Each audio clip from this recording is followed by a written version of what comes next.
Goal, nation's leading institute.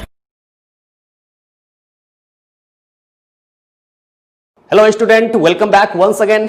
पिछले जो हम लोगों ने सेट देखा था, एनटीए के द्वारा दिया हुआ सेट नंबर 1 देखा था। उम्मीद करता हूं आप लोगों को कुछ हेल्प मिला होगा और अच्छे तरीके से आप समझे भी होंगे। आज हम लोग स्टार्ट करते हैं उसी कड़ी को आगे बढ़ाते हुए सेट 2 एनटीए का जो दिया हुआ आपके नीट एग्जामिनेशन के लिए सेट नंबर 2 है, उसका क्वेश्चन देखिएगा। सबसे फर्स्ट यहां ऑर्गेनिक केमिस्ट्री का जो क्वेश्चन है वो 4 नंबर ऑर्गेनिक केमिस्ट्री से है। The alkene C6H10 producing OHC यानी ये एल्डिहाइड है, CH2 का whole 4 C double bond OH on ozonolysis as. Okay, यहां पे इसका मतलब क्या हो गया, हेक्सेन डायल। ठीक है, तो अब आप देखिए यहां पे कि हेक्सेन डायल का किसमें से फॉर्मेशन करेगा, यानी कि जब ये एल्डिहाइड बना रहा है इसका मतलब ये क्या हो गया, एल्डिहाइड बना रहा है, इसका मतलब ये रिडक्टिव ओजोनोलिसिस है। कैसा है, रिडक्टिव ओजोनोलिसिस। तो देखिए हेक्सीन 1 लेते हैं, तो हेक्सीन अगर 1 लेते हैं तो कैसा होगा structure, CH2 double bond CH and CH2 CH2 CH2 CH3, ये हो गया 1 2 3 4 5 6। इसका अगर हम लोग ओजोनोलिसिस करते हैं तभी तो यहां पे कह रहा है एल्डिहाइड बनता है, तो एल्डिहाइड अगर बन रहा है इसका मतलब क्या है, रिडक्टिव ओजोनोलिसिस है। तो रिडक्टिव ओजोनोलिसिस कर रहे हैं तो आपको करना क्या है, सिंपल इसको ब्रेक करना है। अब ब्रेक करने के बाद यहां एक ऑक्सीजन, यहां एक ऑक्सीजन को इंसर्ट करना है। तो आप देखोगे यहां पे एक क्या बन रहा है, एक बन रहा है फॉर्मल्डिहाइड और एक बन रहा है इसके साथ क्या, HC डबल बॉन्ड O और CH2 CH2 CH2 and CH3, ये फॉर्मेशन करेगा, एक फॉर्मल्डिहाइड और एक फॉर्मेशन करेगा 1 2 3 4 5 पेंटेनॉल का फॉर्मेशन करेगा। यानी कि हमारा हेक्सीन 1 आंसर नहीं हुआ। ठीक है, ये तो नहीं होगा, क्या होगा वो भी आप नोट कर सकते हैं। हेक्सीन 3 कह रहा है। ठीक है, तो हेक्सीन 3 का स्ट्रक्चर हम लोग देख लेते हैं। हेक्सीन 3 का स्ट्रक्चर कैसा होता है, तो CH3 CH2 CH double bond CH 1 2 3 4 5 and 6 ऐसा होगा। फिर से यहां पे जब क्वेश्चन में पहले ही मेंशन कर दिया है कि एल्डिहाइड बन रहा है, तो एल्डिहाइड बन रहा है इसका मतलब हम लोगों को लेना चाहिए इसमें क्या, रिडक्टिव ओजोनोलिसिस लेना चाहिए, यानी zinc in the presence of water लेना है। तो सिंपल है, बहुत आसान क्वेश्चन है और एग्जामिनेशन पॉइंट ऑफ व्यू से यहां पे इंपॉर्टेंट है, आ सकता है। आपको क्या करना है, सिंपल इसका क्लीवेज करना है, ऑक्सीडेटिव क्लीवेज, और ऑक्सीजन को इंसर्ट करना है। देखो जो इधर आपको पार्ट मिल रहा है वही इधर मिल रहा है, तो क्या होगा, 2 molecule CH3 CH2 C double bond OH, यानी कि हेक्सेन डायल हेक्सीन 3 से भी नहीं मिला। ओके, यहां पे क्या मिल गया, 2 मॉलिक्यूल आपको प्रोपेनल मिल गया, तो ये भी आंसर नहीं हुआ। अब देखते हैं हम लोग साइक्लोहेक्सीन, कि साइक्लोहेक्सीन का अगर हम लोग रिडक्टिव ओजोनोलिसिस करते हैं तब क्या होगा। तो 1 मिनट यहां पे हम लोग तुरंत देख लेते हैं। यहां पे भी एक हाइड्रोजन, यहां पे भी एक हाइड्रोजन, और फिर यहां पे हम लोग ओजोन लेते हैं, रिडक्टिव ओजोनोलिसिस देखना है। ठीक है, इस प्रकार से। अब देखिए इसमें होगा क्या, इसका भी क्लीवेज करिए, तो यहां पे एक हो, यहां पे एक हो, क्लीवेज हो जाएगा, पूरी तरह से बॉन्ड ब्रेक होगा। तो ये यहां से लिखना स्टार्ट करिए, क्या होगा, HC double bond O HC double bond O, CH2 कितना है, 1 2 3 4, क्योंकि ऊपर नीचे ये कनेक्शन खत्म हो चुका है, ये ब्रेक हो चुका है ना। तो अब अटैच्ड होगा, कितना CH2 है आप दिखा दे सकते हैं, 1 2 3 4, ये CH2 का होल 4, और उसके बाद यहां पे C डबल बॉन्ड OH, तो आप देख सकते हो फिर लास्ट में क्या हो जाएगा, C डबल बॉन्ड OH, यानी कि यही चीज तो कह रहा है, यही चीज तो आना चाहिए ना, हेक्सेन डायल। तो आप कहोगे इसका आंसर एक्चुअल में क्या होगा, साइक्लोहेक्सीन हो जाएगा। साइक्लोहेक्सीन के ही हम लोग जब रिडक्टिव ओजोनोलिसिस करेंगे तो हेक्सेन डायल का फॉर्मेशन करेगा। ओके, उसके बाद अगर मान लीजिए कि 4th ऑप्शन जो दिया हुआ है 1 मिथाइल साइक्लोहेक्सीन, इसका अगर हम लोग ओजोनोलिसिस करेंगे तो क्या बनेगा, देखिए तो 1 मिथाइल साइक्लोहेक्सीन ये दिया हुआ है, इसमें हम लोग करते हैं रिडक्टिव ओजोनोलिसिस, ऐसा दिया हुआ है, और यहां 1 हाइड्रोजन है, ऊपर एक मिथाइल है। अब इसका जब हम लोग क्लीवेज करते हैं तो एक ओ ऊपर एक ओ नीचे, ऐसा आप दे दीजिए। उसके बाद यहां से मान लीजिए लिखना स्टार्ट करते हैं तो क्या होगा, HC double bond O, HC double bond O, उसके बाद यहां पे 1 2 3 4, 4 क्या है, CH2 है, तो आप यहां पे दिखा सकते हैं 4 CH2 CH2 CH2 CH2, ये दिखा दिया। लेकिन उसके बाद देखिए क्या है, C डबल बॉन्ड O के साथ CH3 है, तो इसमें हम लोग दिखा सकते हैं C डबल बॉन्ड O के साथ CH3। बिल्कुल आसान है ना। आप देखिए इसमें HC डबल बॉन्ड O इधर तो आ गया, लेकिन इसमें चूंकि 1 पे मिथाइल था, इसलिए यहां पे C डबल बॉन्ड O के यहां पे लास्ट में मिथाइल नहीं कह रहा है, यहां पे क्या कह रहा है, हाइड्रोजन होना चाहिए, यहां पे क्या आ गया, मिथाइल आ गया। ठीक है, तो इसके कारण हम लोग कहेंगे कि ये जो हेक्सेन डाइअल दिया हुआ है, यानी कि बीच में 4CH2 और दोनों एंड पे CHO यानी एल्डिहाइड ग्रुप, वो किससे मिलेगा हम लोगों को, साइक्लोहेक्सीन से मिलेगा। ठीक है, इसी क्वेश्चन में मैं आपको थोड़ा सा ऑक्सीडेटिव ओजोनोलिसिस के बारे में भी बता देता हूं। ठीक है, देखिएगा कि जहां कहीं अगर मान लीजिए कि जिंक नहीं दिया, ठीक है, जिंक अगर नहीं दिया और इस प्रकार का अगर कोई आपको दिया हुआ है एल्कीन, जिसमें कि यहां पे सबसे फर्स्ट दे दिया मान लीजिए O3 एंड सेकेंड में दे दिया क्या, वाटर, इसका अगर आपको कहेगा कि ऑक्सीडेटिव क्लीवेज करना है, यहां पे अब सिर्फ वाटर है, जिंक नहीं है, अब कहते हैं इसको हम लोग ऑक्सीडेटिव ओजोनोलिसिस। तो ऑक्सीडेटिव ओजोनोलिसिस में क्या होता है, अगर कार्बन कार्बन डबल बॉन्ड में यहां पे एटलीस्ट 1 हाइड्रोजन है, तो 1 हाइड्रोजन है तो ये कन्वर्ट हो जाता है कार्बोक्सिलिक एसिड में। अब 2 अगर हाइड्रोजन है तो 2 हाइड्रोजन है तो CO2 प्लस H2O में कन्वर्ट हो जाता है। ये ऑक्सीडेटिव क्लीवेज का है। अगर मान लीजिए कि यहां पे दोनों तरफ ऐसा ही कंडीशन दिया हुआ है, ऐसा ही कंडीशन दिया हुआ है कि दोनों तरफ 1 हाइड्रोजन 1 कार्बन, 1 हाइड्रोजन 1 कार्बन, और इसमें भी फिर से क्या कह रहा है, ऑक्सीडेटिव ओजोनोलिसिस, रिडक्टिव नहीं है। ठीक है, तो ऑक्सीडेटिव में क्या बनेगा, क्या बताया हमने, कार्बन कार्बन डबल बॉन्ड के अबाउट अगर एटलीस्ट 1 हाइड्रोजन है तो बनाता है कार्बोक्सिलिक एसिड, तो एक बना देगा यहां पे ये इंड एसिटिक एसिड, इधर देखो 1 2 3 कार्बन, तो एक बना देगा इसके केस में प्रोपानोइक एसिड। इस प्रकार से हम लोग कह सकते हैं कार्बोक्सिलिक एसिड का फॉर्मेशन कर देता है। एल्डिहाइड क्वेश्चन में कह रहा था, तब वहां पे इसका मतलब हुआ रिडक्टिव है। इसी प्रकार से अगर हम लोग साइक्लोहेक्सीन का कर देते हैं ऑक्सीडेटिव ओजोनोलिसिस, यानी कि मान लो simple O3 in the presence of water दे दिया, जिंक नहीं है, तो आप देखो क्या बताया, जहां पे कार्बन कार्बन डबल बॉन्ड के अबाउट एटलीस्ट 1 हाइड्रोजन होता है वो कार्बोक्सिलिक एसिड बनाता है, इसका क्लीवेज करो और H, और यहां पे जो फॉर्मेशन करेगा इसके केस में वो हो जाएगा OH C double bond O and CH2 का whole 4 C double bond OOH, यानी कि इसको एडिपिक एसिड कहते हैं। क्या कहते हैं इसको, एडिपिक एसिड कहते हैं। सिंपल सी बातें हैं, आप इसको सीख सकते हो, कोई बहुत भारी चीज नहीं होती है। ठीक है, या फिर मान लीजिए कुछ एक और मैं आपको एग्जांपल देता हूं, ऑक्सीडेटिव में ही, रिडक्टिव में तो आप सीख चुके हो। अगर ये दिया हुआ है कि अब एक कार्बन पे दोनों तरफ क्या है, एल्काइल है, दूसरा कार्बन पे 1 हाइड्रोजन और 1 एल्काइल है, ऐसे कंडीशन में अब हम लोग क्या कर सकते हैं, तो देखिए इसका भी आप क्लीवेज कर दीजिएगा पूरी तरह से। जब दोनों तरफ कार्बन ही अटैच्ड है, ऐसे कंडीशन में अब कीटोन बन जाता है। क्या बन जाता है, कीटोन। ये हमने दोनों तरफ लिया है मिथाइल, तो सिंपल हम लोग कहेंगे एसीटोन बन जाएगा। ठीक है, तो जब दोनों तरफ कार्बन ही अटैच्ड है तब कीटोन बनेगा, और अगर यहां पे एटलीस्ट 1 हाइड्रोजन है तब वो जितने कार्बन का पार्ट है उतने कार्बन का क्या बनाएगा, कार्बोक्सिलिक एसिड। तो सिंपल देखना है कि कार्बन कार्बन डबल बॉन्ड के अबाउट जो कार्बन है उस पे अगर एटलीस्ट 1 हाइड्रोजन है तो बनाएगा कार्बोक्सिलिक एसिड, और अगर दोनों कार्बन है तो बनाएगा कीटोन। ठीक है, जैसे कि फोर्थ ऑप्शन आप देख रहे थे रिडक्टिव में, तो रिडक्टिव में तो कीटोन और एक इंड बन गया था एल्डिहाइड, लेकिन अगर मान लो वो जो दिया हुआ था हम लोगों को 1 साइक्लोहेक्सीन, ये वाला एग्जांपल, इसके केस में अगर दे दिया जाए O3 in the presence of water, इसको कहते हैं ऑक्सीडेटिव ओजोनोलिसिस। तो एटलीस्ट 1 हाइड्रोजन है तो ये पार्ट बनाएगा कार्बोक्सिलिक एसिड, लेकिन यहां पे तो एक भी हाइड्रोजन नहीं है, तो एक भी हाइड्रोजन नहीं है तो क्या बनाएगा, कीटोन। तो ये वाला पार्ट पहले बनाएगा कार्बोक्सिलिक एसिड, तो इसको पहले आप कार्बोक्सिलिक एसिड में कन्वर्ट करो, यहां पे हो जाएगा OH C double bond O, उसके बाद 1 2 3 4 CH2 हो जाएगा, तो CH2 का होल 4, और फिर यहां पे क्या हो जाएगा, C double bond O and CH3। तो कार्बन कार्बन डबल बॉन्ड के अबाउट अगर दोनों तरफ कार्बन ही है, जैसे यहां भी कार्बन इधर भी कार्बन, इधर भी कार्बन था जो कि ब्रेक हुआ, तो C डबल बॉन्ड O आकर के क्या बनाता है, कीटोन। अगर एटलीस्ट 1 हाइड्रोजन है तो ऑक्सीडेटिव ओजोनोलिसिस में बनता है कार्बोक्सिलिक एसिड, और रिडक्टिव ओजोनोलिसिस में बन जाता है एल्डिहाइड। बात आपको समझ में आ गया। अब हम लोग देखते हैं फिर से नेक्स्ट क्वेश्चन, हम लोग देखते हैं ये नेक्स्ट क्वेश्चन। आपको क्वेश्चन नंबर जो दिया हुआ है 6, नेक्स्ट हमारा 6 नंबर क्वेश्चन पढ़िएगा, बहुत आसान है कि consider the following diazonium ions. ये दिया हुआ है डाइजोनियम आयंस, एक में यहां पे डाइमिथाइल एमीन लगा हुआ है, एक में NO2 लगा हुआ है, एक में OCH3 लगा हुआ है, एक में मिथाइल लगा हुआ है।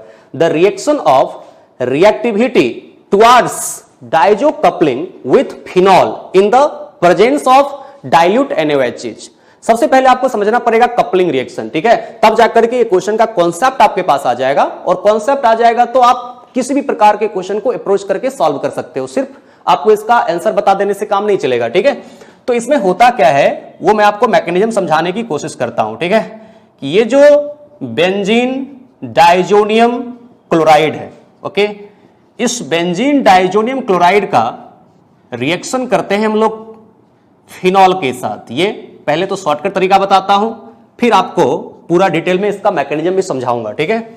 इन द प्रेजेंस ऑफ अल्कली, तो सिंपल पहले हम लोग अगर देखें तो ये कपलिंग रिएक्शन होता है, तो ये पाई बॉन्ड को हम लोग क्या करते हैं, इस नाइट्रोजन और रिंग के बीच में ऐड कर देते हैं। अक्सर बच्चा जो याद रखता है, मैं वो तरीका बता रहा हूं, ठीक है, अक्सर बच्चा यही याद रखता है, कौन मैकेनिज्म है क्या है वो, उसको बहुत कम को याद रहता है ये सब।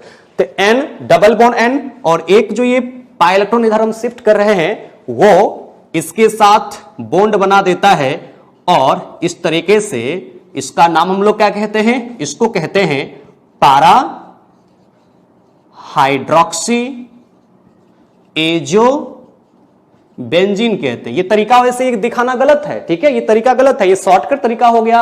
हम लोगों को अगर आंसर बताना है उसके लिए शॉर्टकट तरीका हो गया, पारा हाइड्रोक्सी एजो बेंजीन, और फिनॉल है, O है इसके पास, तो O फॉर ऑरेंज। आप याद रखो, आप कहोगे इसमें जो बनता है ये ऑरेंज डाई, ये ऑरेंज डाई बनाता है कपलिंग रिएक्शन में। अब बताता हूं एक्चुअल में इसका मैकेनिज्म होता क्या है, ठीक है। कोई अगर आपसे पूछता है कि इसके केस में मैकेनिज्म कौन सा होता है, तो आप कहना कि होता है इलेक्ट्रोफिलिक एरोमेटिक सबस्टिट्यूशन रिएक्शन। क्या कहोगे आप, कहना इसमें मैकेनिज्म होता है electrophilic aromatic substitution reaction, okay. तो यहां पे आप इसका मैकेनिज्म में आप ध्यान रख सकते हैं कि इलेक्ट्रोफिलिक सबस्टिट्यूशन रिएक्शन, ESR का मतलब क्या हो गया, इलेक्ट्रोफिलिक सबस्टिट्यूशन रिएक्शन, या फिर लिखा हुआ मिलेगा आपको इलेक्ट्रोफिलिक एरोमेटिक सबस्टिट्यूशन रिएक्शन, ठीक है। तो दोनों में से कोई भी रह सकता है, ये तो मैकेनिज्म का नाम हो गया, इलेक्ट्रोफिलिक सबस्टिट्यूशन रिएक्शन या इलेक्ट्रोफिलिक एरोमेटिक सबस्टिट्यूशन रिएक्शन। अब देखिए इसमें इलेक्ट्रोफाइल आखिरकार है कौन। तो इस रिएक्शन में सबसे पहले होता क्या है कि ये जो फिनॉल दिया हुआ है, इस फिनॉल को ये जो अल्कली है, ये अल्कली रिएक्शन करके इसको कन्वर्ट कर देता है फिनॉक्साइड में, ठीक है, फिनॉक्साइड में कन्वर्ट कर देता है ये अल्कली जो हम लोग लिए हुए हैं। उसके बाद ये जब बना अल्कली, रिएक्शन करने के बाद फिनॉल जो कन्वर्ट हो गया इसमें फिनॉक्साइड में, तो N double bond triple bond N positive charge and Cl minus, ये जो दिया हुआ है Cl माइनस को हटा दीजिए, सिंपल, इसका कोई यूज नहीं है, ये तो सॉल्ट बनाने में है। इस रिएक्शन में एक्चुअल में जो डाइजोनियम सॉल्ट है ना, ये डाइजोनियम सॉल्ट ये एक वीक इलेक्ट्रोफाइल का काम करता है, ये वीक इलेक्ट्रोफाइल होता है डाइजोनियम सॉल्ट, इस रिएक्शन में यही इलेक्ट्रोफाइल है, ठीक है। अब देखिए, अब जो ये फिनॉल के साथ रिएक्शन करता है तो कुछ इस प्रकार से करता है, यहां पे ये फिनॉक्साइड में कन्वर्ट हो गया है O-। अब ये जब वीक इलेक्ट्रोफाइल है तो इसके पाई इलेक्ट्रॉन को एक्सेप्ट करता है रिएक्शन में, ठीक है, और पाई इलेक्ट्रॉन एक्सेप्ट करता है तो ये पाई इलेक्ट्रॉन इधर शिफ्ट हो जाएगा N+ के ऊपर। और फिर इसके बाद अब देखिए इसमें होता क्या है, तो जो वो पहला मेथड हमने आपको बताया था ना, वो शॉर्टकट मेथड था, वो सही नहीं है, सही मेथड ये है। अब जैसे यहां पे हुआ तो ये N डबल बॉन्ड N रह गया, ओके, और उसके बाद यहां पे देखिए ये जब पाई इलेक्ट्रॉन ये एक्सेप्ट कर लिया तो यहां पे डिफिशियंसी होगी, यहां पे डिफिशियंसी होगी तो ये पाई इलेक्ट्रॉन यहां शिफ्ट हो जाएगा, वेरी गुड, और यहां पे फिर डिफिशियंसी होगी तो इस डिफिशियंसी को बैलेंस करने के लिए ये नेगेटिव चार्ज अपना इलेक्ट्रॉन डोनेट कर देगा, जिसके कारण अब देखिए कुछ ऐसा स्ट्रक्चर बनेगा जिसमें कि यहां पे पाई बॉन्ड, यहां पे पाई बॉन्ड, और ऑलरेडी जब ये रिंग है तो रिंग पे एक हाइड्रोजन यहां पे होगा, तो 1 हाइड्रोजन यहां पे ऑलरेडी था। उसके बाद ये O- इलेक्ट्रॉन डोनेट कर दिया, क्या हो गया, C डबल बॉन्ड O हो गया। अब फिर उसके बाद यहां पे जो ये एसिडिक हाइड्रोजन एक है, यही एसिडिक हाइड्रोजन अपना क्या करेगा, इलेक्ट्रॉन डोनेट कर देगा, ये इलेक्ट्रॉन डोनेट कर दिया तो ये H+ निकलेगा। उसके बाद यहां पाई बॉन्ड बनेगा तो ये पाई बॉन्ड यहां शिफ्ट हो जाएगा, और ये C डबल बॉन्ड O जैसे इलेक्ट्रॉन को एक्सेप्ट करेगा तो डायरेक्ट आप एक स्टेप में दिखा सकते हो क्वेश्चन को सॉल्व करने के लिए। H प्लस यहां चला गया O माइनस के पास, तो ये ओवरऑल फॉर्मेशन कर देगा पारा हाइड्रोक्सी एजोबेंजीन। ठीक है, तो सिंपल हमको इसमें जो दिखाना था वो ये था कि इसका मैकेनिज्म होता है कौन सा, electrophilic aromatic substitution reaction, and in this reaction benzene diazonium salt act as an electrophile. ये एक वीक इलेक्ट्रोफाइल का काम करता है। अब इसका इलेक्ट्रोफिलिसिटी जितना ज्यादा होगा, इसका इलेक्ट्रोफिलिसिटी जितना ज्यादा होगा तो रेट ऑफ रिएक्शन बढ़ जाएगा, क्योंकि इसमें जितना ज्यादा डिफिशियंसी होगा, सुनो यहां पे नाइट्रोजन पे जो पॉजिटिव चार्ज है, जितना ज्यादा डिफिशियंसी होगी, जितना इलेक्ट्रॉन की कमी होगी, उतने ही फास्ट इलेक्ट्रॉन को अपनी तरफ एक्सेप्ट करेगा, विड्रॉ करेगा, और रेट ऑफ रिएक्शन कपलिंग का क्या होगा, ज्यादा। और यहां पे मान लो मैग्नीट्यूड ऑफ पॉजिटिव चार्ज कम हो जाए, यहां पे हम कोई डोनर लगा देते हैं, तो अगर हम यहां डोनर लगा देंगे तो मैग्नीट्यूड ऑफ पॉजिटिव चार्ज घट जाएगा, घट जाएगा तो अट्रैक्शन क्या होगा, कम हो जाएगा, रेट ऑफ रिएक्शन घट जाएगा। और अगर यहां मैग्नीट्यूड ऑफ पॉजिटिव चार्ज बढ़ा देते हैं, कैसे बढ़ा देते हैं, एक्सेप्टर को लगा करके, तो एक्सेप्टर लगा देंगे तो यहां पे मैग्नीट्यूड ऑफ पॉजिटिव चार्ज को क्या करेगा, बढ़ाएगा, मतलब इसके इलेक्ट्रोफिलिसिटी को क्या करेगा, बढ़ाएगा। जैसे ही इसके इलेक्ट्रोफिलिसिटी को बढ़ाएगा, यानी कि यहां पे डिफिशियंसी को बढ़ाएगा, तो इसके इलेक्ट्रॉन को अपनी तरफ फास्ट एक्सेप्ट करेगा, जिसके कारण यहां पे rate of coupling, ease of coupling क्या हो जाएगा, बढ़ जाएगा। ठीक है, तो आप मैकेनिज्म आप समझ गए होंगे, उम्मीद करता हूं मैं इतना आपसे। तो आप यहां पे कह सकते हो कि इफ डाइजोनियम सॉल्ट, यानी कि इलेक्ट्रोफाइल, इस रिएक्शन के लिए इलेक्ट्रोफाइल है, salt is variable, then ease of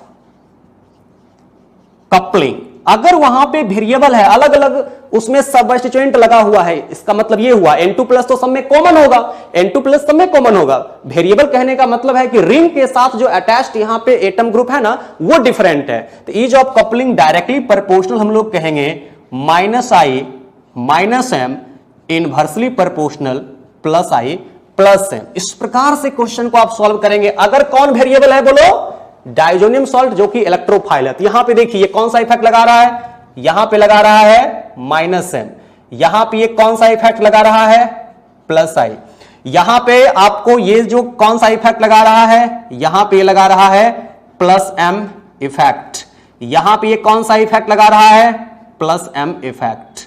okay, तो ये तो क्लियर हो गया कि सबसे ज्यादा जो होगा यहां पे किसका, सेकेंड का होगा। सबसे ज्यादा कपलिंग का रेट किसका होगा, सेकेंड का, क्योंकि सेकेंड -M लगा रहा है, तो यहां पे मैग्नीट्यूड ऑफ पॉजिटिव चार्ज को क्या करेगा, बहुत ज्यादा इंक्रीज कर देगा, डिफिशियंसी को बढ़ा देगा, क्योंकि -M -I है, तो इलेक्ट्रोफिलिसिटी को बढ़ाएगा, इलेक्ट्रोफिलिसिटी को बढ़ाएगा तो रेट ऑफ कपलिंग बढ़ जाएगा। उसके बाद देखिए यहां पे या तो +I होगा, नहीं तो हाइपर कंजुगेशन होगा। आप कह सकते हो +I as well as hyperconjugation, फिर भी +M से तो वीकर होता है, +M से हाइपर कंजुगेशन और +I दोनों वीकर होता है। इसलिए अब यहां पे इसके रिस्पेक्ट में, इस दोनों के रिस्पेक्ट में यहां पे मैग्नीट्यूड ऑफ पॉजिटिव चार्ज ज्यादा होगा, इसलिए अब यहां पे हम लोग क्या कहेंगे, 4। उसके बाद देखिए इसमें और इसमें, फर्स्ट और थर्ड में देखिए दोनों में +M है, दोनों इसके मैग्नीट्यूड ऑफ पॉजिटिव चार्ज को घटाएगा, न्यूट्रलाइज करेगा। लेकिन NMe2 है, इसमें क्या होगा, नाइट्रोजन का इलेक्ट्रोनेगेटिविटी कम है, इलेक्ट्रोनेगेटिविटी कम है तो इसका +M इफेक्ट ज्यादा होगा, इसका +M इफेक्ट ज्यादा होगा। यहां ऑक्सीजन है जिसका इलेक्ट्रोनेगेटिविटी ज्यादा है, तो इलेक्ट्रोनेगेटिविटी ज्यादा है तो अपने न्यूक्लियस के साथ इलेक्ट्रॉन ज्यादा टाइटली होल्ड होगा, तो डोनेट करने की एबिलिटी क्या होगी, कम, तो +M इफेक्ट इसका कम होगा इसके रिस्पेक्ट में। और जिसका +M कम है तो उसका मैग्नीट्यूड ऑफ पॉजिटिव चार्ज ज्यादा होगा, क्योंकि ये डोनेट कम कर रहा है इसके रिस्पेक्ट में। इसलिए अब यहां 4 के बाद कौन हो जाएगा, 3, और सबसे कम जो यहां पे होगा ईज ऑफ कपलिंग, वो सबसे कम होगा किसका, फर्स्ट का होगा। तो उम्मीद करता हूं आपको इसका सॉल्यूशन समझ में आ गया होगा और आगे के क्वेश्चन के लिए आपको और ये हेल्प करेगा। ठीक है, कैसे होगा बात समझ में आ गया, वेरी गुड। अब देखते हैं हम लोग नेक्स्ट क्वेश्चन। हम लोग देखते हैं क्वेश्चन नंबर 8। नेक्स्ट जो हम लोगों का दिया हुआ है, इसमें देखिएगा ये दिया हुआ है आपको एक एल्काइल हैलाइड, और इस एल्काइल हैलाइड में स्ट्रॉन्ग बेस सोडियम मिथॉक्साइड के साथ ट्रीट करने के बाद कह रहा है कि E2 पाथवे हो रहा है जिसमें क्या प्रोडक्ट बनेगा। तो पहले तो मैं बता दूं कि आंसर जो इसका होगा वो होगा कि the major product will be trans 3 methyl 2 pentene. यही करेक्ट आंसर है। इसको मैं समझाता हूं कैसे ये बनेगा, ठीक है। पहले तो आप समझ रहे हो E2 पाथवे होगा तो एंटी एलिमिनेशन होता है, एंटी एलिमिनेशन होगा तो साइमल्टेनियसली Br माइनस का निकलना और H प्लस का निकलना होता है साइमल्टेनियसली। और इसमें जो प्रोडक्ट बनेगा वो इस प्रकार से बनेगा कि दो जो मिथाइल यहां पे दिख रहा है वो डायगोनली अपोजिट होगा और उसके बाद यहां पे एक हाइड्रोजन है और फिर इसके साथ एक क्या है, एक इसके साथ इथाइल दिख रहा है, ठीक है। तो CH2 एंड CH3 ऐसा हो जाएगा। अब देख सकते हो 1 2 3 4 एंड 5 तो हो गया ट्रांस 3 मिथाइल। 3 मिथाइल कैसे हुआ, 1 2 3 मिथाइल और 1 2 3 4 5 तो 2 पेंटीन। अब मैं आपको कॉन्सेप्ट देता हूं कि इस प्रकार के क्वेश्चन में कैसे हम लोग समझेंगे कि सिस बनेगा कि ट्रांस बनेगा, उसका मैं कुछ शॉर्टकट ट्रिक बताता हूं। वैसे इसमें है कि रोटेशन हो जाता है, इन्वर्जन हो जाता है, दिस दैट बहुत सारा कॉन्सेप्ट है, ठीक है।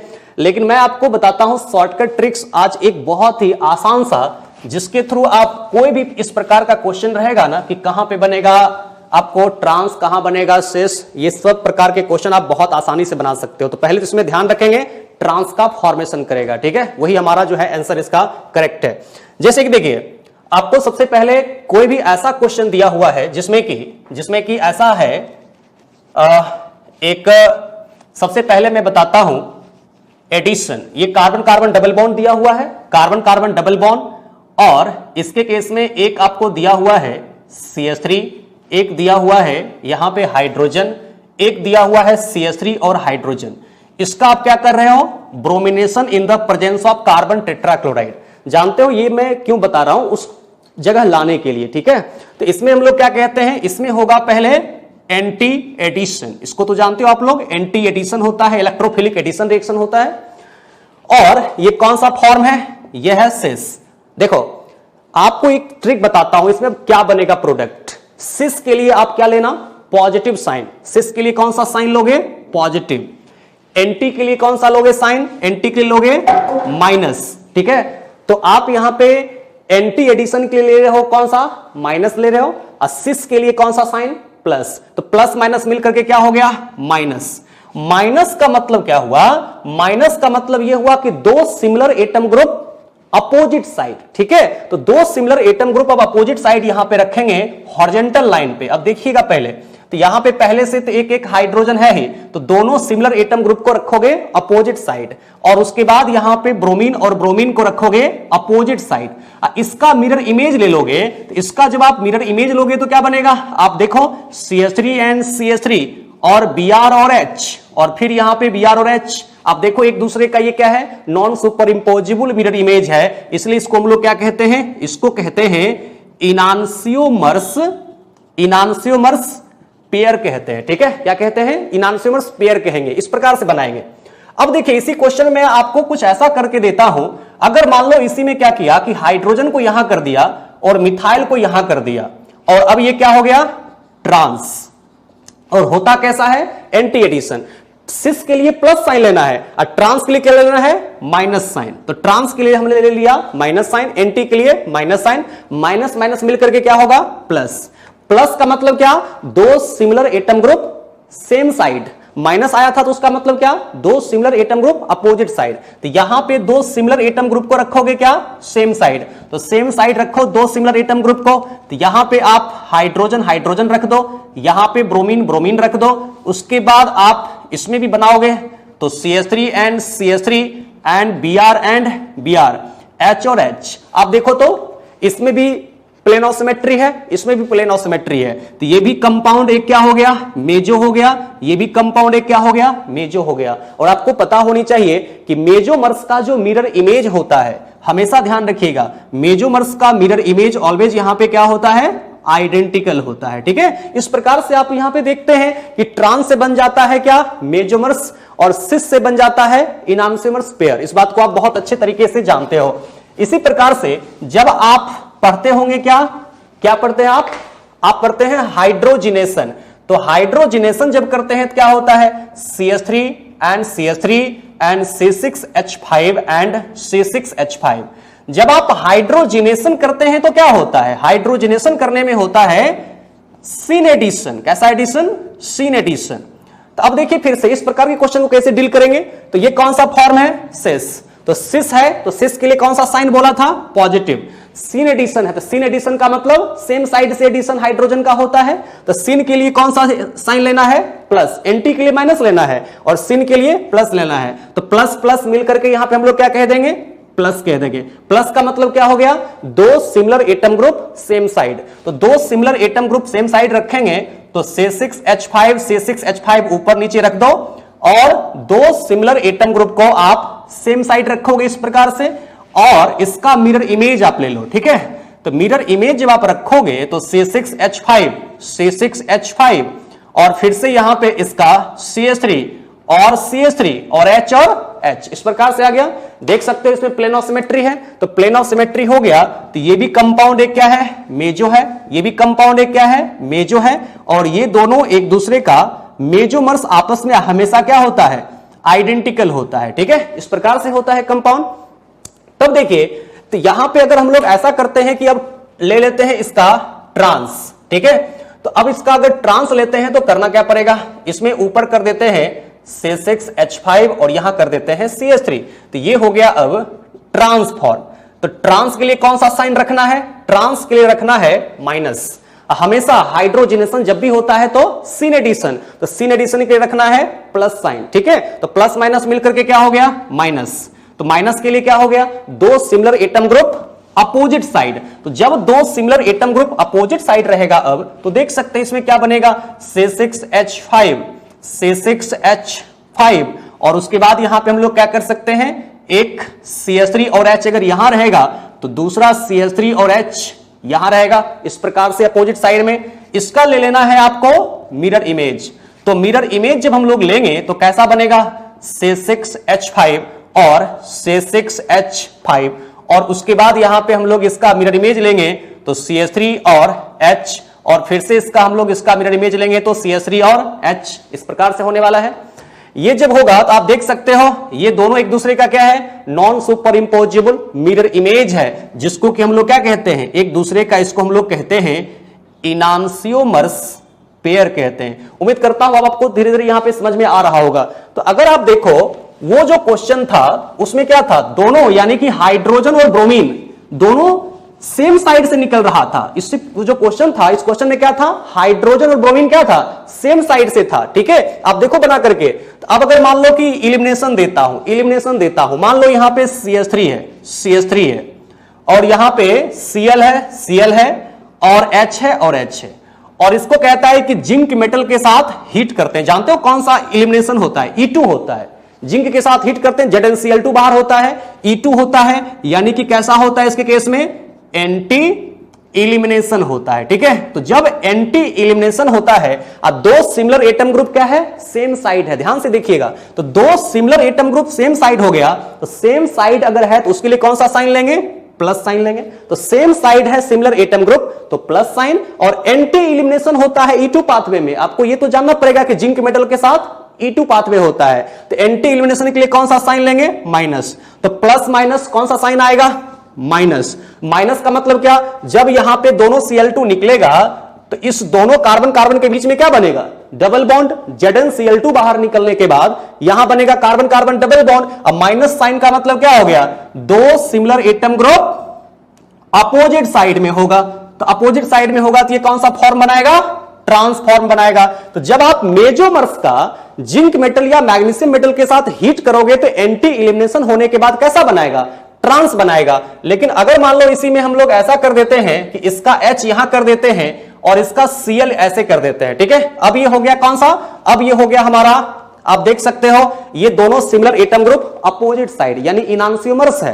तब ऐसे कंडीशन में होगा तो एंटी इलिमिनेशन ही होगा एंटी इलिमिनेशन। तो आप अब समझिए क्या लेंगे, इसके केस में दो similar atom group opposite side है तो अपोजिट साइड के लिए कैसा रखेंगे, माइनस साइन रखेंगे। और यहां भी एंटी इलिमिनेशन है तो एंटी जहां कहीं भी होगा उसका क्या लेंगे, माइनस। और जहां सिन होता है वहां पे लेते हैं आप प्लस साइन, तो यहां पे भी एंटी के कारण माइनस, यहां दो similar atom group opposite side है तो माइनस साइन। ये मतलब ट्रिक है, ठीक है, ये सब ट्रिक है बनाने के लिए। तो अब ये माइनस माइनस मिलकर के क्या हो गया, प्लस। प्लस का मतलब क्या, दो similar atom group same side. तो जब यहां पे ZnCl2 बाहर होगा, तो ZnCl2 बाहर होने के बाद अब जो यहां पे कार्बन कार्बन डबल बॉन्ड बनेगा, उसके अबाउट दो सिमिलर एटम ग्रुप क्या होगा, सेम साइड होगा। ZnCl2 बाहर होकर के फॉर्मेशन करेगा कौन सा फॉर्म, इसमें ये फॉर्मेशन करेगा सेस फॉर्म, ठीक है। उसी प्रकार से ये जो क्वेश्चन इसमें दिया हुआ था, आप देखेंगे तो वो इसी तरह का कुछ कॉन्सेप्ट था, ठीक है। इसी तरह का कॉन्सेप्ट जो भी दिया हुआ था इसमें आप देखेंगे तो ब्रोमीन था और हाइड्रोजन था, और जो भी इसमें ये सब दिया हुआ था आप उसको आप रहने दीजिए वैसे ही अपनी जगह पे। जो भी ये सब दिया हुआ था और यहां पे दिया हुआ था वो तो था ही कुछ, जो भी था इससे मतलब नहीं है, हमको मतलब है सिर्फ हाइड्रोजन और ब्रोमीन से, ठीक है। और इसको CH3ONA से ट्रीट किया जा रहा था, ओके। तो इसमें आप देखते क्या हो कि CH3ONA के साथ ट्रीट करते हैं, कहता है E2 पाथवे है। E2 पाथवे में कौन सा इलिमिनेशन होता है, एंटी इलिमिनेशन होता है, ठीक है। तो एंटी इलिमिनेशन होता है, और यहां पे जो दोनों हाइड्रोजन और ब्रोमीन है वो सेम साइड आपको दिख रहा है, ठीक है। डायरेक्ट यहां पे बनाइए, बाद बाकी उतना आप लेंदी प्रोसेस मत जाइए, सिंपल कहेंगे हाइड्रोजन और ब्रोमीन यहां पे हमको दिख रहा है सेम साइड में, सेम साइड में दिख रहा है। तो सेम साइड के लिए यहां पे कौन सा साइन ले लेंगे, प्लस ले लीजिए। और हो रहा है कैसा इलिमिनेशन, पाथवे E2 में एंटी इलिमिनेशन। तो ये ट्रिक है बनाने के लिए, आप हमेशा सही बनाइएगा, बाद बाकी साइंस इसका अलग है।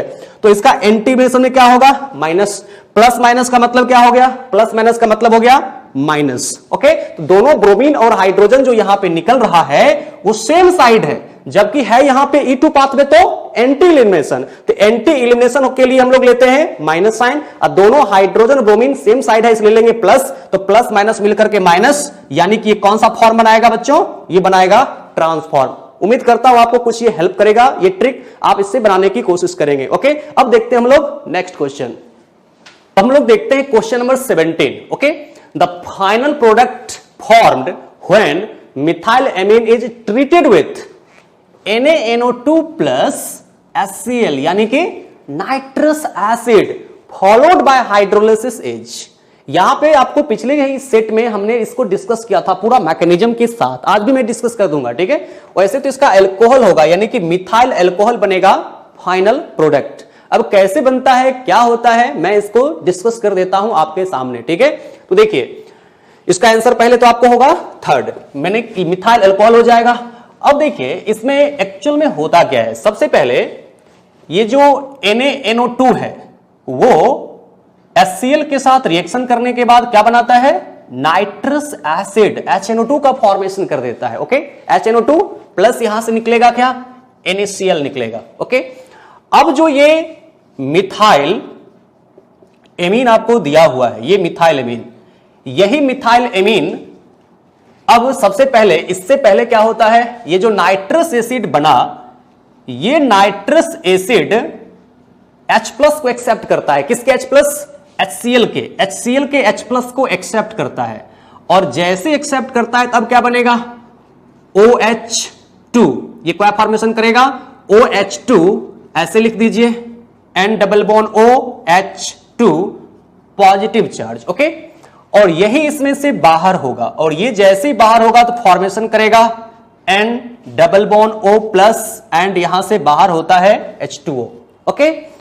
अब देखिए मैं आपको कॉमन एक एल्काइल एमीन लेकर के बना देता हूं, जो कि सेट 1 में हमने पूरा डिस्कशन किया है, पूरा एमीन का केस। आप लोग सेट 1 जरूर देखिएगा, ठीक है, वहां पे आपको बहुत डिटेल में मिलने वाला है। तो अब इसमें ये जो RNH2 है, सेट 1 में हमने सारे एमीन का aliphatic, aromatic, 1 degree, 2 degree, 3 degree सारे डिस्कस किया है, आप लोग सेट 1 को मिस मत करिएगा। उसके बाद ये जो अब यहां पे बना हुआ है N double bond O plus, तो यही एमीन इसके ऊपर अटैक करेगा। अब उसके बाद क्या फॉर्मेशन करता है, RNH2 N double bond O and positive charge, और उसके बाद यहां से H प्लस लूज करने के बाद RNHN double bond O and बाहर हो गया इसके साथ H प्लस, ओके। फिर यहां पे अब क्या होगा, इसके केस में अब हो जाता है टोटोमेरिज्म। तो टोटोमेरिज्म जैसे ही होगा तो ये NO एक्सेप्ट करेगा इस प्रोटॉन को, तो अब जो फॉर्मेशन करता है RN double bond N OH, और फर्दर जो H+ को यहां रिलीज किया है उस H+ को पिक कर लेता है इसका OH, और जैसे ऐसा होता है तो क्या फॉर्मेशन करता है RN डबल बॉन्ड N और OH2 पॉजिटिव चार्ज, ऐसा होगा। और ये वाटर यहां से बाहर होता है, ठीक है, और वाटर जैसे ही बाहर होता है तो ये जो नाइट्रोजन का लोन पेयर है ये इसको डोनेट कर देता है, और ये डोनेट करके बनाता है RN triple bond N and positive charge. ध्यान दीजिएगा, इसमें बहुत इंपॉर्टेंट बात अब डिस्कस करने वाला हूं कि ये N2+ इलेक्ट्रॉन को खींचेगा, बहुत ही एक्सलेंट लिविंग ग्रुप होता है, और एक्सलेंट लिविंग ग्रुप जैसे होता है यहां पे N2 बाहर होने के बाद फॉर्मेशन करता है इसमें कार्बोकैटायन इंटरमीडिएट। तो यहां R की जगह पे जो भी होगा आप ध्यान रखिएगा, कार्बोकैटायन इंटरमीडिएट बनेगा। अगर इसमें रीअरेंजमेंट की पॉसिबिलिटी है तो कार्बोकैटायन को लेस स्टेबल से मोर स्टेबल आप लोग जरूर बनाइएगा, अगर रीअरेंजमेंट की पॉसिबिलिटी है तो। और फर्दर अब इसका होगा हाइड्रोलिसिस, तब जाकर के फॉर्मेशन कर देता है क्या एल्कोहल, और जो H+ आप लेते हैं यहां पे एसिड से, वो कैटलिस्ट जो आप लिए हैं वो बाहर हो जाता है।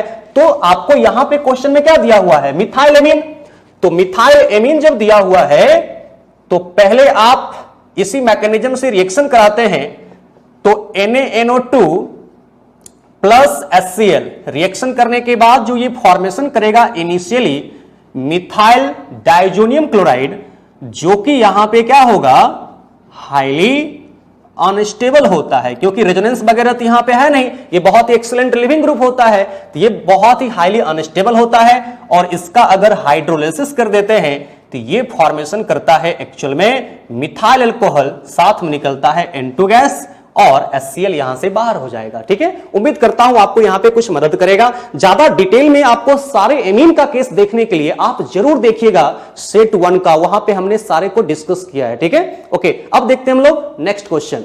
अब देखते हैं हम लोग क्वेश्चन नंबर 20। बहुत आसान है, डायरेक्ट एनसीईआरटी से है, सभी लोगों को आना चाहिए, बहुत ही आसान क्वेश्चन है। ठीक है, बहुत सारे बच्चों ने झूठ मूठ के यहां पे अफवाह उड़ा दिया है कि एनटीए का क्वेश्चन दिया हुआ बहुत हार्ड है, ऐसा नहीं है, बहुत इजी है। आप देखो, the most suitable method of separation of 1,1 mixture of ortho and para nitrophenols. देखो कितना आसान है। क्या होगा इसका आंसर, बोलो क्या होगा आंसर इसका? बिल्कुल सही, इसका आंसर होगा स्टीम डिस्टिलेशन। क्यों होगा इसका मैं रीजन बता देता हूं, ये आपको पहले भी नीट में पूछा जा चुका है और पूछ सकता भी है, इसका रीजन भी पूछ सकता है और ऐसे भी पूछ सकता है कि इसको कैसे हम लोग करते हैं, तो स्टीम डिस्टिलेशन करते हैं। उसका कारण क्या है वो आप यहां पे लिख सकते हो। देखो, ये एक हम लोग ले लेते हैं, सबसे पहले पारा नाइट्रोफिनॉल। ठीक है, तो जब आप पारा नाइट्रोफिनॉल लेते हो तो ये क्या करता है, दूसरे पारा नाइट्रोफिनॉल के साथ क्या बनाता है, इंटरमॉलिक्यूलर हाइड्रोजन बॉन्ड बनाता है, यानी कि मॉलिक्यूलर एसोसिएशन यहां पे ज्यादा है। ठीक है, इसमें जो ये बनाता है मॉलिक्यूलर एसोसिएशन, उसको हम लोग कहते हैं inter molecular hydrogen bond. Okay, intermolecular hydrogen bond कहते हैं, और ये क्या होता है, मोर स्ट्रॉन्गर होता है, हेंस लेस स्टीम वोलेटाइल। ये लेस स्टीम वोलेटाइल होता है इसका, क्योंकि आप कह सकते हो less steam volatile due to its high boiling point, क्योंकि यहां पे हम लोग कहेंगे इंटरमॉलिक्यूलर हाइड्रोजन बॉन्ड है, जिसके कारण इसको तोड़ने में ज्यादा एनर्जी लगेगा, तो आप कहोगे इसमें लेस स्टीम वोलेटाइल होगा। ओके, तो ये हो गया इंटरमॉलिक्यूलर हाइड्रोजन बॉन्ड। लेकिन अगर हम लोग देखें ऑर्थो नाइट्रोफिनॉल का केस, तो ऑर्थो नाइट्रोफिनॉल में क्या होता है कि अगर ऐसा कंडीशन दिया हुआ है ये, तो इसमें हम लोग कहते हैं कि क्या हो रहा है, इंट्रा मॉलिक्यूलर, क्या कहोगे, इंट्रा मॉलिक्यूलर H बॉन्ड।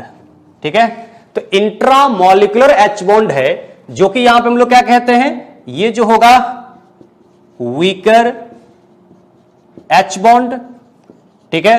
उसके बाद कहेंगे लो बॉइलिंग पॉइंट, यानी कि मोर स्टीम वोलेटाइल, ठीक है। तो ज्यादा स्टीम वोलेटाइल होता है, उसका बॉइलिंग पॉइंट लो होता है वीकर हाइड्रोजन बॉन्ड होने के कारण।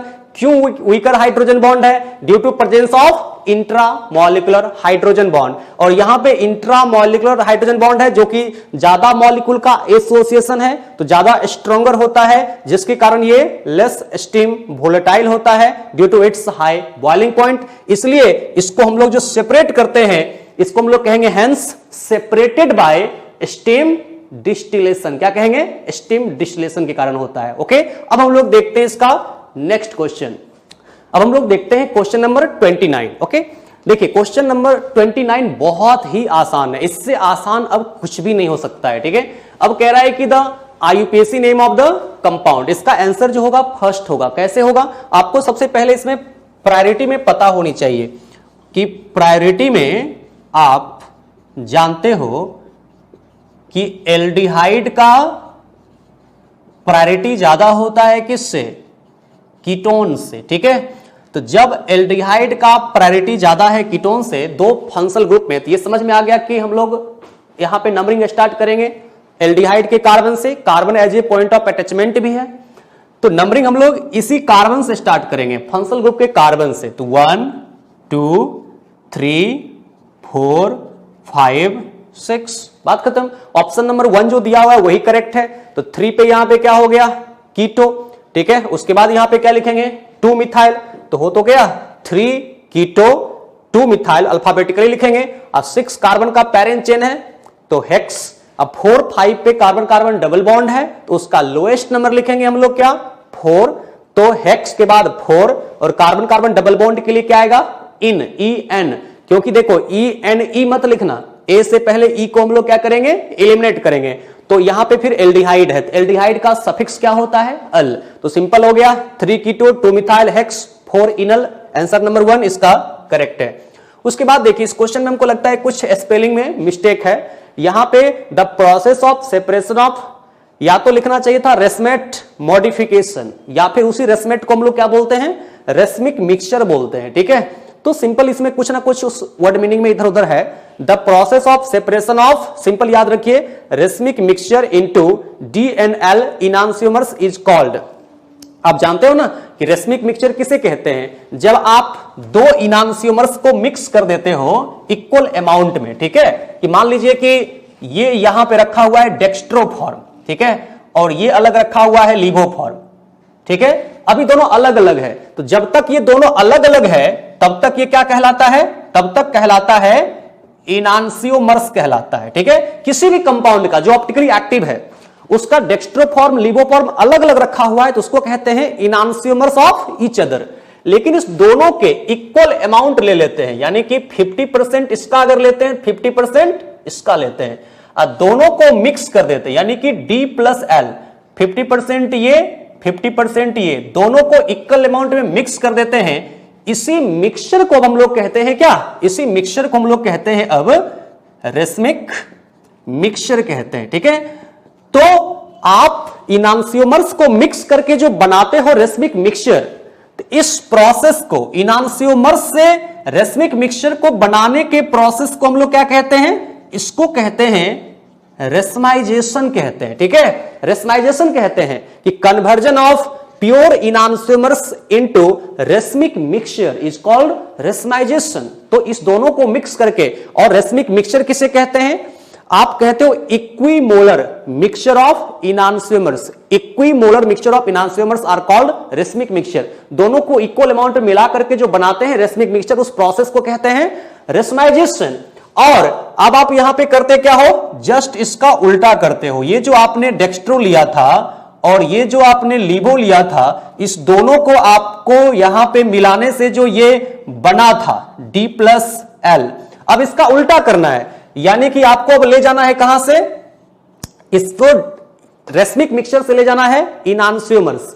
इसी प्रोसेस को हम लोग क्या कहते हैं, रिजोल्यूशन कहते हैं। तो सिंपल सी बातों को समझिए इजी वे में कि इसके मिक्सचर से दोनों को अलग अलग कर देना, इसको कहते हैं रिजोल्यूशन कहते हैं, ठीक है। अब दोनों अलग अलग था, इसको मिक्स कर देना, इसको क्या कहते हैं, रेशमाइजेशन कहते हैं, ठीक है। और रेशमिक मिक्सचर कैसा होता है, ऑप्टिकली इनएक्टिव होता है। ये कैसा होता है, ये होता है ऑप्टिकली इनएक्टिव ड्यू टू, इसको कोई पूछेगा तो क्या कहोगे, ड्यू टू एक्सटर्नल कॉम्पनसेशन, ठीक है। तो due to external compensation racemic mixture क्या होता है, ऑप्टिकली इनएक्टिव होता है। लेकिन इनांसियोमर्स जब दोनों अलग अलग रखा हुआ रहता है तब वो क्या होता है, ऑप्टिकली एक्टिव होता है। तो जब आप इनांसियोमर्स से रेशमिक मिक्सचर बनाते हैं उसको रेशमाइजेशन कहते हैं, और जब आप रेशमिक मिक्सचर से इनांसियोमर्स को सेपरेट कर देते हैं उसको क्या कहते हैं, रिजोल्यूशन कहते हैं। समझ के बातों को, तो बहुत आसान है, इसका आंसर हो जाएगा ए, रिजोल्यूशन। अब हम लोग देखते हैं नेक्स्ट क्वेश्चन। अब हम लोग देखते हैं क्वेश्चन नंबर 36। पहले आप 36 देखिए, बहुत ही आसान है, ये सब डायरेक्ट एनसीईआरटी से दिया हुआ है और इस साल के एग्जामिनेशन के लिए बहुत ही ज्यादा इस टाइप का क्वेश्चन इंपॉर्टेंट है। आप लोग थोड़ा सा फोकस करिएगा एनसीईआरटी पे, इस साल के एग्जामिनेशन के बहुत ज्यादा इंपॉर्टेंट है, ठीक है। तो कह रहा है कि bakelite and polythene are considered as an example of, आप जो पढ़ते हो ना सारे के सारे, elastomers, fibres, thermoplastic polymers, thermosetting polymers, कितना आसान है। देखो तो इलास्टोमर्स का मतलब क्या होता है, इलास्टिक प्रॉपर्टीज, जिसमें इलास्टिक प्रॉपर्टीज होता है। तो इलास्टिक प्रॉपर्टीज किसमें होता है, रबर में होता है। आप जानते हो कि Buna S, Buna N, neoprene, ये सब क्या होता है, सिंथेटिक रबर होता है। जानते हो सब बातों को, आगे के सेट में ये सब का मोनोमर्स वगैरह पूछा गया है, बताऊंगा।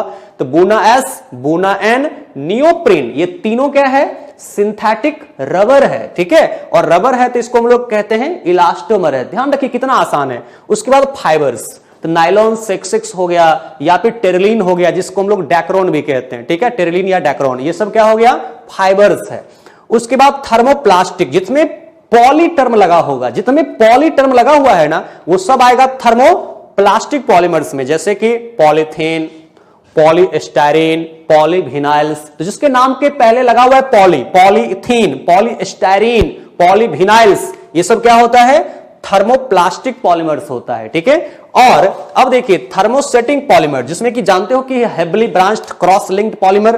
तो यहां पे बेकेलाइट और यूरिया फॉर्मल्डिहाइड रेजिन, तो ये यूरिया फॉर्मल्डिहाइड रेजिन और बेकेलाइट ये क्या होता है, थर्मोसेटिंग पॉलीमर्स होता है। तो ये सब डायरेक्ट हम लोगों को इंफॉर्मेटिव है, आपको वहां पे प्रॉपर्टीज वगैरह को भी स्टडी करनी चाहिए, ठीक है। इससे क्वेश्चन आपको पूछा जा सकता है, ओके। तो आंसर हो जाएगा इसका 4, क्योंकि पॉलीथीन हो रहा है थर्मोप्लास्टिक पॉलीमर्स और बेकेलाइट हो रहा है थर्मोसेटिंग पॉलीमर्स। अब देखिए नेक्स्ट यहां पे 37 नंबर में क्या कहता है, 37 नंबर भी डायरेक्ट एनसीईआरटी से मिल जाएगा एनवायरमेंटल केमिस्ट्री में ही, कि photochemical smog consist of excessive amount of X in addition to aldehyde, ketone, peroxyacetyl nitrate, X is, मतलब इसके अलावा और क्या होता है, एल्डिहाइड कह रहा है, कीटोन कह रहा है, पेरोक्सी एसिटाइल नाइट्रेट जिसको पैन कह रहे हैं, इसके अलावा क्या होता है, तो आप वहां पे पढ़ोगे ओजोन होता है, ठीक है। ये सब आपको मिल जाएगा फोटोकेमिकल स्मॉग के जगह पे, सब कुछ दिया हुआ है एनसीईआरटी में वहीं पे।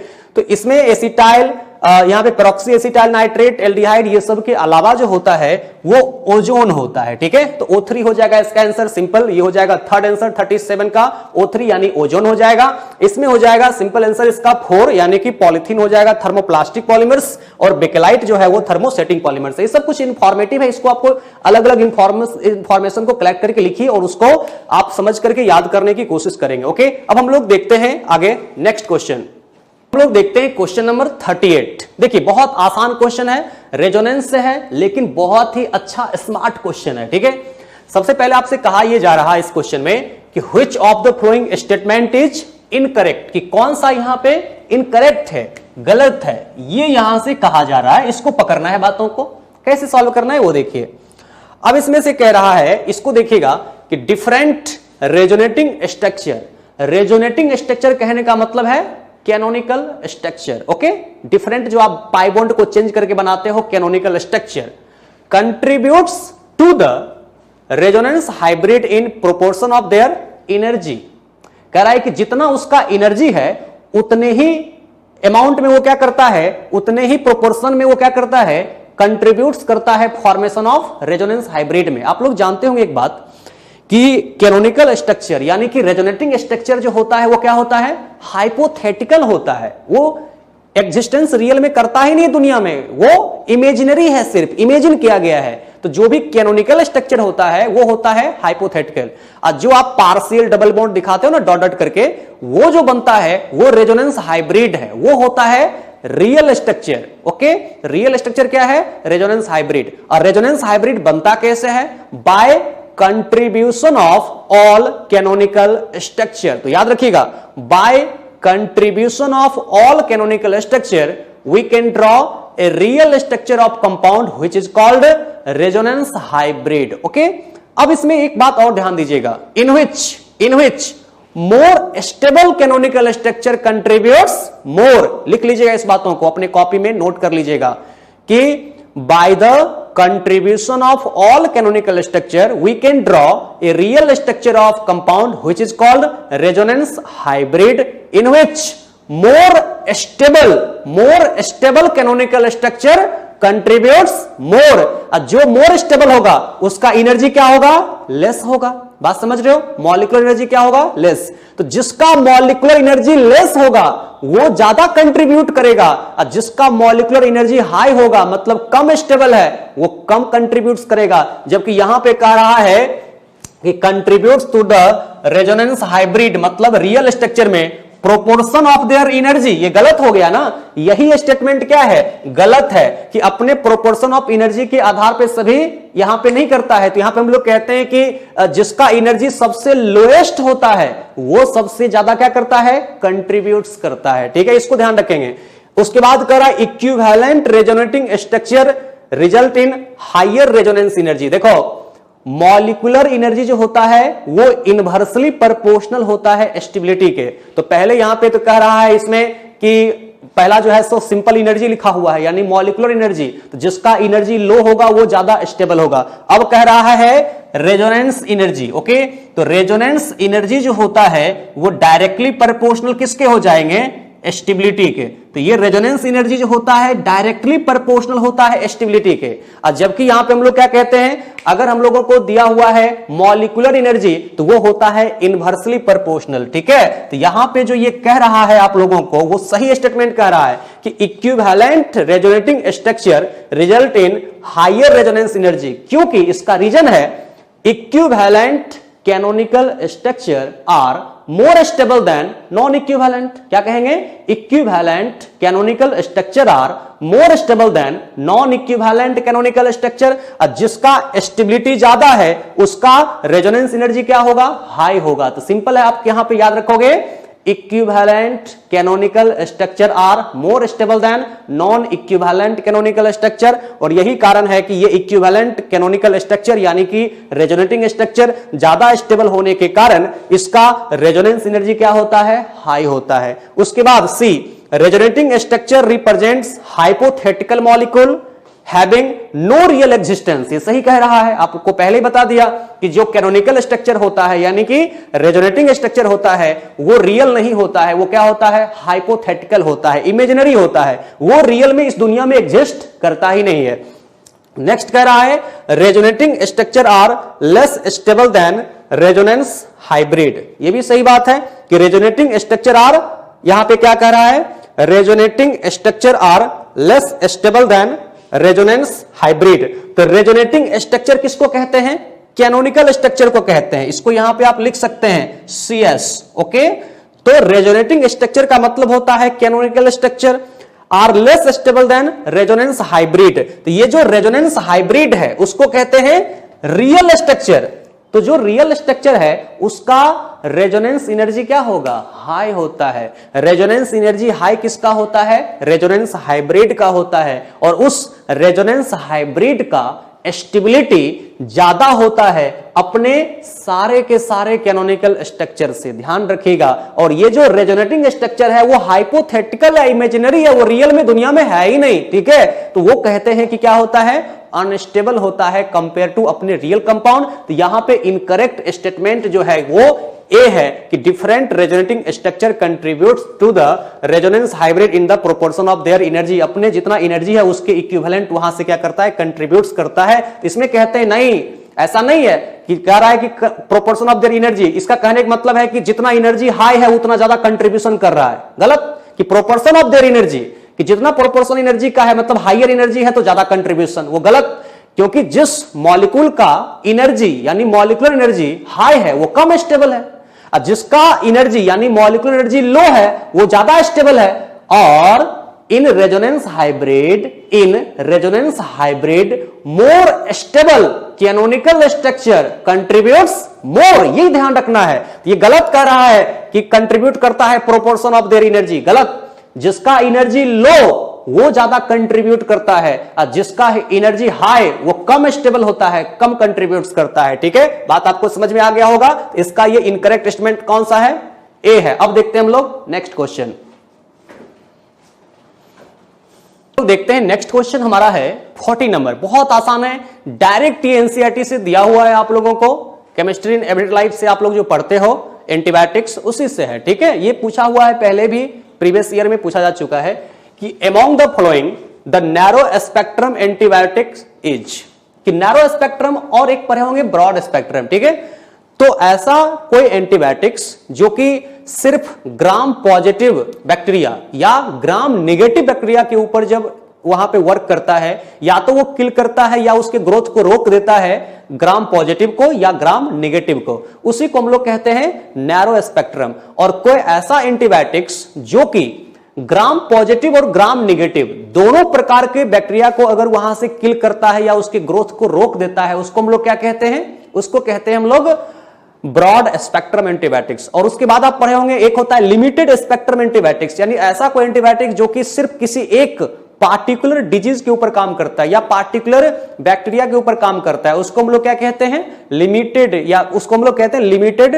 स्पेक्ट्रम एंटीबायोटिक्स कहते हैं। यहां पे नैरो कह रहा है, मतलब या तो ग्राम पॉजिटिव पे वर्क करेगा, नहीं तो सिर्फ ग्राम नेगेटिव पे करेगा। वो एग्जांपल इसका होता है पेनिसिलिन जी होता है। ठीक है, बाद बाकी यहां पे आपको हमने लिख दिया है एम्पिसिलिन हो चाहे एमॉक्सिसिलिन हो, तो आप जानते हो पेनिसिलिन का ही ये इसका मॉडिफिकेशन है। तो मॉडिफिकेशन जब करते हैं तो उसी का नाम दिया हुआ है एम्पिसिलिन या फिर amoxicillin.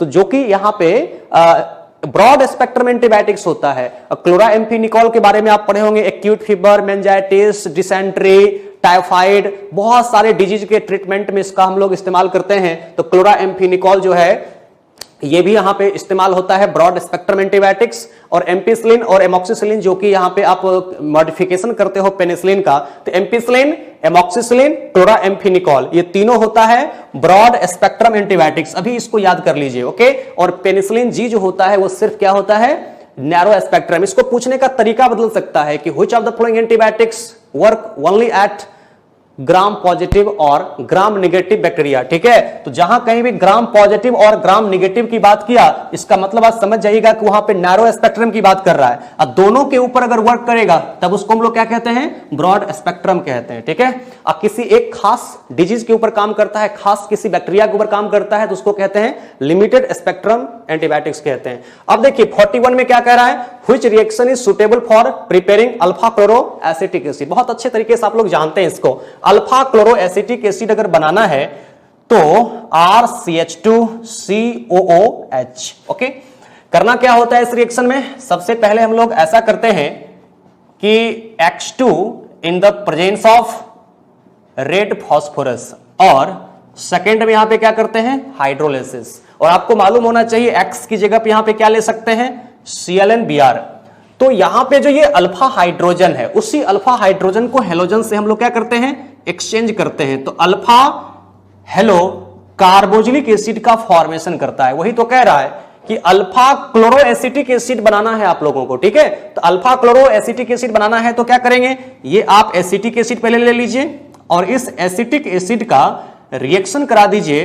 First Cl2 plus red phosphorus, ठीक है, और सेकेंड में यहां पे क्या करेंगे, हाइड्रोलिसिस। तो अब जो ये फॉर्मेशन करेगा CH2Cl और C डबल बॉन्ड OH, यही तो हो गया इसके केस में अल्फा क्लोरो एसिटिक एसिड। इस रिएक्शन को क्या कहते हैं, हेल भोल्हार्ड जेलेस्की रिएक्शन कहते हैं, ठीक है। HBZ रिएक्शन के नाम से जानते हैं इसको, ये एनसीईआरटी में कार्बोक्सिलिक एसिड में डायरेक्ट आप लोगों को दिया हुआ है, ठीक है। तो बहुत ही सिंपल सा रिएक्शन हो गया कि बनाना है अगर हम लोगों को कहीं पे अल्फा क्लोरो एसिटिक एसिड, कोई भी, ये जरूरी नहीं है कि एसिटिक एसिड ही हो, ठीक है। कहीं पे भी अगर आपको दिया हुआ है कोई भी अल्फा हेलो, ठीक है, अल्फा हेलो कार्बोक्सिलिक एसिड, ठीक है, ये अगर बनाया गया है तो आप इसको कहोगे कौन सा रिएक्शन? HBZ रिएक्शन कहते हैं, हेल भोल्हार्ड जेलेस्की रिएक्शन कहते हैं। और आप स्टीफन रिएक्शन आप बहुत आसानी से है या आप उसको जानते हैं, स्टीफन रिडक्शन या स्टीफन रिएक्शन जो आप कहते हो वो क्या होता है? सिंपल आप लोग ले लेते हो RC≡N, और अगर आप स्टेनस क्लोराइड प्लस HCl से रिएक्शन कराते हो तो ये पहले कन्वर्ट हो जाता है किसमें? इमीन में। किसमें कन्वर्ट होता है? इमीन में कन्वर्ट होता है। और इमीन का आप क्या कर देते हो? हाइड्रोलिसिस। ओके, तो देखिए इसका हाइड्रोलिसिस आप कैसे करेंगे? पहले तो इसको इमीन में कन्वर्ट करिए, तो ये होगा CH≡NH, इसी को कहते हैं इमीन। और इमीन में कन्वर्ट करने के बाद ये है stannous chloride plus HCl reduction हुआ, इमीन में गया, इसका हाइड्रोलिसिस कर देते हो तो ये क्या फॉर्मेशन कर देता है? एल्डिहाइड। इसको हम लोग क्या कह देते हैं? इसको हम लोग कह देते हैं स्टीफन रिडक्शन कहते हैं या उसी को रिएक्शन कहते हैं। तो ये stannous chloride in the presence of HCl करके इमीन बनाते हैं और उसका हाइड्रोलिसिस कर देते हैं, क्या बनता है? एल्डिहाइड। उसको कहते हैं स्टीफन रिडक्शन कहते हैं। और एक परकिन रिएक्शन दिया हुआ है, तो देखो परकिन रिएक्शन यहां पे होता क्या है कि जब आप बेंजल डिहाइड का, किसका रिएक्शन आप इसमें लेते हो? बेंजल डिहाइड। और इस बेंजल डिहाइड का रिएक्शन आप किसके साथ करते हैं? एसिटिक एनहाइड्राइड के साथ, ठीक है। किसके साथ बोलो? Acetic anhydride. इसको हम लोग कहते हैं acetic anhydride in the presence of sodium acetate. Okay, तब ये परकिन रिएक्शन में जो फॉर्मेशन करता है प्रोडक्ट, कि जब आप बेंजल डिहाइड का रिएक्शन करते हो एसिटिक एनहाइड्राइड के साथ इन the presence of sodium acetate, तो फॉर्मेशन करता है सिनामिक एसिड। इसको क्या पढ़ते हैं? इसको या तो आप कहते हैं 1 2 3 यानी कि 3 फिनाइल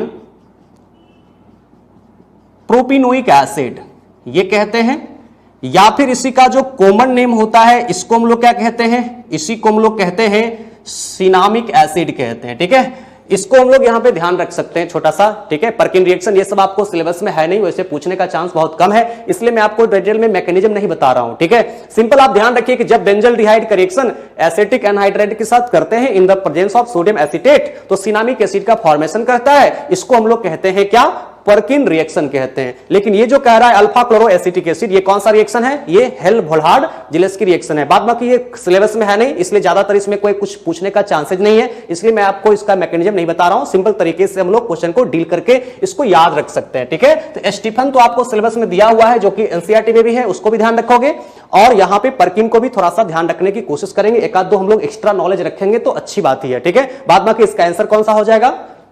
फर्स्ट हो जाएगा। अब हम लोग देखते हैं नेक्स्ट हमारा क्वेश्चन है, हम लोग देखते हैं 45 नंबर क्वेश्चन। ओके, ये कह रहा है सबसे पहले क्या कि cyclohexene on ozonolysis followed by reaction with zinc dust and water gives compound E। मतलब यहां तक जो E बना है वो हो रहा है एक्चुअल में क्या?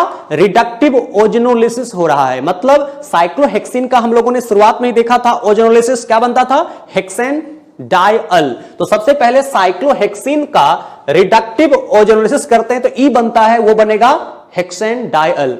उसके बाद एक दूसरा रिएक्शन इसमें इंसर्ट किया गया है, and compound E on further treatment with aqueous KOH। Aqueous KOH कहने का मतलब है डाइल्यूट KOH। तो डाइल्यूट KOH के साथ फर्दर ट्रीटमेंट जैसे करेंगे तो आप जानते हो हेक्सेन डाइअल में क्या है? अल्फा हाइड्रोजन एटम है और 2 C डबल बॉन्ड O एक ही कंपाउंड के अंदर है। तो जब C डबल बॉन्ड O 2 एक ही कंपाउंड के अंदर है, मतलब वहां पे होगा इंट्रामॉलिक्यूलर एल्डोल कंडेंसेशन, ठीक है, डाइल्यूट KOH के प्रेजेंस में। तो यहां पे इसका आंसर होगा पहले फर्स्ट। अब ये कैसे होगा ये मैं आपको एक्सप्लेन कर देता हूं, ठीक है। तो पहले आप क्वेश्चन को नोट करेंगे और उसके बाद आप देखिए किस तरह से क्वेश्चन को हम लोग अप्रोच करके इसको सॉल्व कर सकते हैं। तो ये एक्चुअल में इंट्रामॉलिक्यूलर एल्डोल कंडेंसेशन है। तो देखिए इसको हम लोग कुछ इस प्रकार से अप्रोच करेंगे कि ये साइक्लोहेक्सीन है, यहां पे 2 हाइड्रोजन है, इसमें सबसे फर्स्ट O3 है, सेकेंड में जिंक